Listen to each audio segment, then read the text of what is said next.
हरे कृष्ण कृष्ण कृष्ण हरे हरे, हरे राम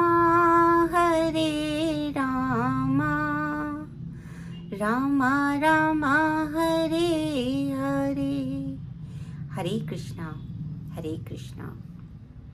सभी भक्तजनों को मेरा दंडवत प्रणाम। आज मैं श्री उपदेशामृत से एक श्लोक को यहाँ पर आप लोगों के साथ में साझा करना चाहूँगी। वास्तव में हम सब देखते हैं कि भौतिक जीवन में बद्ध रहते हुए हम सब लोग जो हैं भौतिक विषयों के प्रति ही सामान्यतः आकर्षित रहते हैं। तो हम सब जानते हैं कि श्रीमद् भागवतम जो था उसमें महाराज परीक्षित श्री सुखदेव गोस्वामी जी से प्रश्न पूछते हैं और उसी माध्यम से उन्होंने श्री सुखदेव गोस्वामी जी से पूरे का पूरा भागवतम अपने जीवन के अंतिम 7 दिनों तक सुना, अपने जीवन के अंतिम 7 दिनों में सुना। तो उनका जो एक प्रश्न था बहुत ही सुंदर प्रश्न था। उन्होंने सुखदेव गोस्वामी जी से पूछा कि यदि जो मनुष्य है वो अपनी इंद्रियों को, अपने मन को वश में कर ही नहीं पाता है तो फिर वो प्रायश्चित क्यों करता है। तो ये तो बहुत ही अच्छा प्रश्न था, हम सब से जुड़ा हुआ है। तो इसीलिए आज इसी विषय पे हम लोग चर्चा करेंगे। तो भगवान सुखदेव जो है गोस्वामी जी कहते हैं कि क्योंकि ये प्रश्न आपका सुंदर है और प्रायश्चित करना, परीक्षित महाराज भी कहते हैं कि प्रायश्चित करना बिल्कुल वैसा ही है कि जैसे एक हाथी नदी में स्नान करता है और जैसे ही तट पे आता है वो वापस धूल से धूसरित हो जाता है, अपने आप को ऊपर धूल लगा लेता है। कोई लाभ नहीं होता है जब तक कि वो वास्तविक रूप से शुद्ध ना हो जाए। तो सुखदेव स्वामी जी यहाँ पर यह बताते हैं कि श्री उपदेशामृत में यह बताते हैं कि हमें अपनी इंद्रियों के ऊपर जो 6 वेग हैं हमारे प्रमुख, उन पर किस प्रकार से अंकुश रखना चाहिए। क्योंकि वो तो ऐसा कहते हैं कि प्रायश्चित का अर्थ है कि हम जो है उस भूल को फिर पुनः नहीं करेंगे और उसके लिए हमें अपने भीतर शुद्धि लानी होती है। और उस शुद्धि के लिए कभी कभी ये जो सारे नियम बनाए जाते हैं, अगर ये एक नियम भी बनाया जाता है कि हम शारीरिक रूप से स्वयं को सदैव स्वच्छ रखेंगे, प्रातःकाल स्नान करेंगे और धीरे धीरे इसी नियम को पालन करते करते हमारा हृदय अंदर से शुद्ध होता चला जाता है। तो उन्होंने कहा कि जो है कौन कौन से वो वेग हैं जिनके ऊपर यदि हम अंकुश लगा पाते हैं तो हम संसार में स्वयं शिष्य बनाने के योग्य हो जाते हैं। अर्थात हम भी गोस्वामी बन सकते हैं। अपनी गोस्वामी का अर्थ होता है गो अर्थात इंद्रियां और स्वामी का अर्थ होता है उन्हें वश में करना। तो अभी तक तो क्या करते हैं, हम इंद्रियों के दास बन के घूमते हैं, तो उसे गोदास कहा जाता है। हम सब जो प्राणी हैं भौतिक संसार में, सामान्य लोग जो हैं, हम गोदास हैं, अर्थात हम इंद्रियों के दास हैं। हमारा उनके ऊपर कोई भी नियंत्रण नहीं है। हमारा मन हमें जो कहता है हम वो करते हैं। हमारी इंद्रियां जिस विषय की लालसा करती हैं हम उसे प्राप्त करने के लिए शारीरिक और मानसिक रूप से प्रयत्नशील हो जाते हैं तुरंत। तो गोदास से गोस्वामी बनने तक की ये जो प्रक्रिया है, इसमें कौन कौन से वो वेग हैं जिन्हें कि हमें धारण करना चाहिए। तो भगवान जो हैं वो श्री उपदेशामृत में बोल रहे हैं। श्री रूप गोस्वामी जी ने जो श्री उपदेशामृत हमें प्रदान किया, हम पर कृपा करते हुए, वो कहते हैं वाचो वेगम मनसः क्रोध वेगम। जिह्वा वेगम उदर उपस्थ वेगम एतान वेगान यो विषहेत धीरः सर्वाम अपि इमाम पृथ्वीम सशिष्यात्। हरे कृष्णा। क्या कहते हैं वाचो वेगम। सबसे पहला जो वेग है वो है वाचन, बोलना। भगवान बता रहे हैं कि श्री गोस्वामी जी बता रहे हैं कि क्या है कि सबसे पहले हम लोग जैसे ही हमें जिह्वा मिली हम फटाफट से बोलना शुरू कर देते हैं। हमारा श्रवण से अधिक बोलने का विषय रहता है और हम अपनी वाणी पे अंकुश नहीं लगा पाते हैं। कोई मांगे ना मांगे सलाह दे देते हैं। हम बहुत सारे लोगों के साथ मिलकर विभिन्न प्रकार की निंदा स्तुतियों में लगे रहते हैं, जबकि हमारी वाणी का उद्देश्य क्या है? हमारी वाणी का उद्देश्य है भगवान कृष्ण के नामों का पवित्र जाप करना, भगवान की लीलाओं को कहना, सुनना, गाना, भगवान की महिमा का संकीर्तन करना। ये वाणी का जो कार्य था उसको तो भूल जाते हैं और सांसारिक व्यर्थ की बातों में उलझे हुए रहते हैं। तो ऐसा करने से क्या होता है?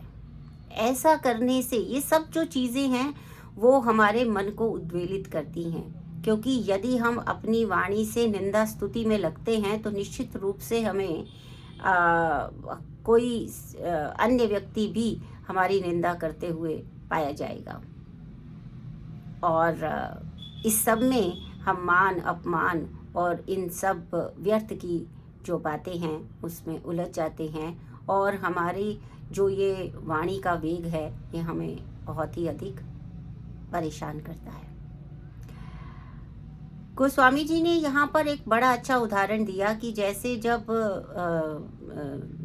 जिस समय बारिशें होती हैं और मेंढक जो है वो बैठा रहता है तो मेंढक टर टर करता है और सर्प भी उस समय अपने जो उनकी बिल है उसमें से बाहर निकलते हैं। तो ये सर्प जो हैं वो मेंढक को खाने के लिए उद्यत होते हैं। यदि मेंढक चुपचाप बैठा रहे तो सर्प को पता नहीं चल सकता कि मेंढक कहाँ है, लेकिन मेंढक का क्या स्वभाव है कि वो टर टर ऐसे करता ही रहता है। तो फिर उससे क्या करता है, वो अपनी मृत्यु को आकर्षित कर रहा होता है। सांप को उसका पता चल जाता है और वो उसको खा जाता है। उसी प्रकार से हमारी वाणी जो है यदि व्यर्थ में ही बिना कारण के ही वो बोलती रहती है तो निश्चित रूप से अन्य इंद्रियां जिनकी की तुलना विषैले सांप से की गई है, जिस तरह से विषैला सांप हमारे जीवन को नष्ट करने वाला होता है, इसी प्रकार से ये भौतिक इंद्रियां अपने विषयों में उलझाकर हमारे जीवन को हानि पहुंचाने वाली होती हैं। तो मन से सिर्फ जो है वाणी का जो वाचन का जो प्रयोग करना है वो किस में करना है? हरि नाम के जप में करना है। हरे कृष्णा कृष्ण कृष्णा हरे हरे, हरे रामा राम रामा हरे हरे। फिर क्या कहते हैं? वाचो वेगम मनसः क्रोध वेगम, अर्थात जो क्रोध का वेग है, जो क्रोध का वेग है उसको भी हमें धारण करना है। क्रोध के वेग को धारण करना है, क्योंकि क्रोध क्या करता है? क्रोध जो है वो हमें सम्मोहित कर देता है। हमारी बुद्धि में जो विवेक है उसको नष्ट कर देता है। जब हम गुस्से में होते हैं, जब हम क्रोध में होते हैं तो हम भूल जाते हैं कि हम किस स्थान पर हैं, हम किसके सामने खड़े हैं, हम किसी परिस्थिति में हैं, हमारा काल क्या है, देश क्या है, सब कुछ भूल जाते हैं, केवल क्रोध याद रह जाता है। तो ये जो क्रोध होता है ये हमें बहुत तरह से हमें नुकसान पहुंचाता है, हानि पहुंचाता है। ये हम मतलब जो क्रोध है वो जिसके ऊपर कर रहे हैं उसकी हानि करे ना करे, लेकिन सर्वप्रथम वो हमारी हानि करता है और हमारे ध्यान को भटका देता है। जहाँ भी हम अपना कार्य पूरे ध्यान पूर्वक कर रहे होते हैं वो हमारा केंद्र वहाँ से हटकर उस व्यक्ति पे, उस वस्तु पे चला जाता है जिसके ऊपर हम क्रोध कर रहे हैं। परंतु साथ ही साथ एक व्यवस्था भी बताई शास्त्र में कि क्रोध यदि करना है तो उपयुक्त स्थल पर, ऐसा नहीं कि क्रोध बिल्कुल नहीं करना है, लेकिन कहाँ करना है, जहां पर भगवान की आज्ञा हो, भगवान के लिए प्रयोग करना है। तो कैसे उन्होंने उदाहरण दिए कि जैसे श्री चैतन्य महाप्रभु थे तो जगाई और बधाई नाम के दो दुष्ट थे जिन्होंने की नित्यानंद प्रभु जी की आलोचना की, अपमान किया और उनको शारीरिक रूप से भी कष्ट पहुंचाया। तो तब श्री चैतन्य महाप्रभु क्रोधित हुए, क्योंकि जो शुद्ध भक्त होता है वो सभी प्रकार के इन भावों से दूर रहता है, तथापि यदि उसके सामने किसी अन्य शुद्ध भक्त अथवा भगवान की निंदा की जाए तो फिर वो अपने क्रोध को नियंत्रण में नहीं रखता है और उसे नियंत्रण में रखना भी नहीं चाहिए। हरे कृष्णा। इसी प्रकार हनुमान जी का उदाहरण मिलता है, जहाँ उन्होंने क्रोध में आकर रावण की पूरी लंका जला दी, लेकिन किसके लिए, भगवान श्री राम के काज के लिए उन्होंने लंका में आग लगा दी और अपने क्रोध का प्रयोग भगवान श्री राम के कार्य के लिए किया। इसी प्रकार से एक और उदाहरण मिलता है अर्जुन जी का। भगवान कृष्ण ने, अर्जुन बिल्कुल अपने हथियार डाल चुके हैं और युद्ध के लिए तैयार नहीं हैं, लेकिन भगवान कृष्ण उन्हें क्रोध दिलाते हैं, उनको क्रोधित करते हैं और अर्जुन अपने क्रोध का प्रयोग करता है उस युद्ध में और उस युद्ध में वो विजय को प्राप्त करता है। परंतु यह क्रोध जो है वो निषिद्ध नहीं है, क्योंकि ये भगवान की आज्ञा के अनुसार किया गया है। तो जो भी हम क्रोध है वो भगवान की आज्ञा के अनुसार यदि किया जाएगा तब। फिर उन्होंने कहा कि जिह्वा वेग।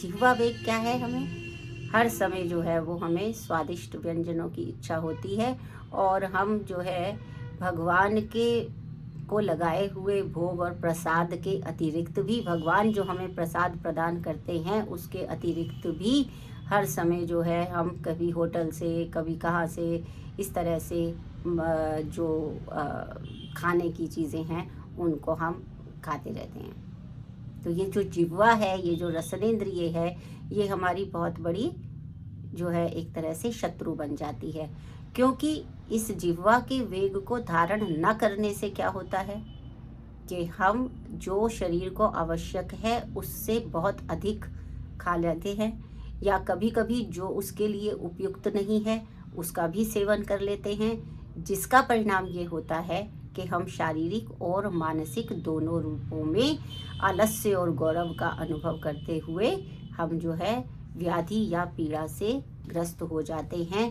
तो जिह्वा के वेग के ऊपर भी हमें जो है वो अपना अंकुश लगाना अति अनिवार्य होता है। यहाँ तक कि भगवान के खिलाने के बहाने से, कि भगवान को आज स्वादिष्ट भोजन करने की इच्छा है, वो एक असल में क्या है, स्वयं की स्वादिष्ट भोजन करने की इच्छा है, और वो भांति भांति के व्यंजन बनाकर जब हम अपनी जिह्वा की तुष्टि करते हैं तो वो भी एक तरह से हमें भौतिक विलास में उलझाने का ही कार्य करती है। तो जिह्वा के वेग पर भी होना चाहिए उदर उपस्थ वेगम। अब ये सारे देखेंगे आप, जिह्वा जो है, वाणी जो है, जिह्वा जो है और उदर जो है, ये सारे एक ही लाइन में हैं, एक ही तरह से हैं। तो एक पंक्ति में है ये ऊपर से नीचे तक। तो इसके बाद जो है वो हमारा जो उदर का वेग है। उदर के वेग का अर्थ क्या होता है? उदर के वेग का अर्थ ये होता है कि हमें संग्रह करने की इच्छा ना हो। हम जो है ऐसे हो जाते हैं कि हम भौतिक वस्तुओं का संग्रह करते चले जाते हैं। बोलते हैं ना, नहीं इससे तो मेरा पेट नहीं भरा। यहाँ पेट भरने का अर्थ केवल अन्न के द्वारा उदर का पूर्ण करना नहीं, अपितु हमारी सारी इंद्रियों के जो विषय हैं उनको एकत्रित करते हुए हमारा मन नहीं भरता है। तो ऐसे उदर के वेग को भी जो है वो अंकुश लगाना, नियंत्रण करना बहुत आवश्यक होता है। अन्यथा हम क्या हो जाते हैं, भोग में व्यस्त हो जाते हैं। मुक्तिकामी जो होता है वो मुक्त होने की इच्छा से अत्यधिक मुक्ति के साधनों के लिए, यज्ञ आदि के लिए प्रयत्नशील हो जाता है। जो भोगकामी है वो अन्य विषय वस्तुओं के संग्रह करने में हो जाता है। जो योगी है वो सिद्धिकामी है, वो अपने योग को केवल विभिन्न प्रकार की सिद्धियों में व्यस्त कर लेता है। लेकिन ये सारे जो अत्याहार हैं, ये सारे जो उदर के वेग को शांत करने के उपाय हैं, ये सब कभी भी काम नहीं आते हैं। जो वास्तव में काम आना है वो क्या है? कृष्ण भावना अमृत में अपने आप को रत कर लेना और सदैव भगवान कृष्ण के विषय में ही चिंतन करना। हरे कृष्णा कृष्ण कृष्णा हरे हरे, हरे रामा राम रामा हरे हरे। बस इसी पर ही ध्यान लगाना है। और इसके साथ साथ अगला वेग जो है वो क्या है? उपस्थ वेगम। उपस्थ वेगम क्या है? ज़्यादातर क्या होता है, ऐसा बोला गया है कि कंचन और कामिनी, ये दो ऐसे विषय हैं जिनके कारण मनुष्य पतन की ओर अग्रसर होता है। कंचन अर्थात आपको पता है धन संग्रह, और कामिनी का अर्थ होता है शारीरिक वासनाएं, जननेंद्रिय की जो वेग उपस्थित होते हैं उनके कारण भी पतन होता है। और उस इंद्रिय पर भी हमें अंकुश रखना चाहिए, क्योंकि ऐसा शास्त्र आदेश करते हैं कि ये जननेंद्रिय का प्रयोग जो है वो केवल संतानोत्पत्ति के लिए करना चाहिए। और कैसी संतान की उत्पत्ति? जो कृष्ण भावना अमृत में भावित हो, जो कृष्ण भावना अमृत का प्रचार प्रसार और संकीर्तन करने के लिए उद्यत हो, ऐसी सुबहु प्रजा के लिए संतान उत्पत्ति का जो अनुमति है वो शास्त्र देते हैं। और इस प्रकार से यदि हम अपने इंद्रियों के वेगों को नियंत्रित करते हैं तो निश्चित रूप से हम इस पृथ्वी में सबको शिष्य बनाने के योग्य हो जाते हैं। क्यों? क्योंकि सबसे पहले हमने सबसे नटखट, सबसे चंचल मन को अपने नियंत्रण में लिया है, और उस मन के माध्यम से इंद्रियां भी अपने नियंत्रण में आ जाती हैं। और इस प्रकार से हम जो है अपने हृदय को शुद्ध कर सकते हैं। तो चलिए हम सब मिलकर ऐसा ही प्रयास करते हैं और भगवान के चरणों में निवेदन करते हैं कि वह हमारी बुद्धि को सदैव उन्हीं के चरणों में रत रखे। हरे कृष्णा हरे कृष्णा।